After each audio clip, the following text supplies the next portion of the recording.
মুসলিম রাষ্ট্র কিন্তু ইসলামী শাসন চলে না। আজকে মুসলিম রাষ্ট্র কিন্তু ইসলামী শাসন চলে না। কি জন্য? এটা আমাদের দুর্বলতা, আমাদের কাফিলতা, আমাদের ইমানের দুর্বলতা। ইসলাম প্রতিষ্ঠিত করতে হবে। ইসলাম প্রতিষ্ঠিত করার কিছু মাধ্যম রয়েছে। আমাদের ইসলামের কাজে অগ্রসর হতে হবে, ইসলামিক কাজে সহযোগিতা সাহায্য করতে হবে। তাহলে প্রকৃতপক্ষে আমরা ইসলাম প্রতিষ্ঠিত করতে পারবো। ইসলামকে অবহেলিত ভাবে দেখে, ইসলামকে অবজ্ঞা করে, ইসলামকে ইগনোর করে কখন ইসলাম প্রতিষ্ঠিত করা যাইবে না।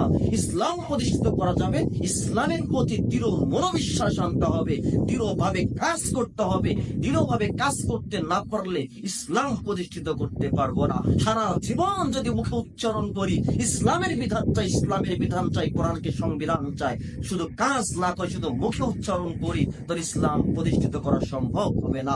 ইসলাম প্রতিষ্ঠিত করার জন্য আমাদের সবাইকে একনিষ্ঠভাবে আল্লাহর জন্য, দিনকে প্রতিষ্ঠা করার জন্য কাজ করতে হবে। শুধু মুখে বলবো ইসলাম প্রতিষ্ঠিত করব, ইসলাম চাই, ইসলাম চাই, মুখে উচ্চারিত করার জিনিস ইসলাম নয়, কাজে বাস্তবায়ন করার জিনিস হচ্ছে ইসলাম।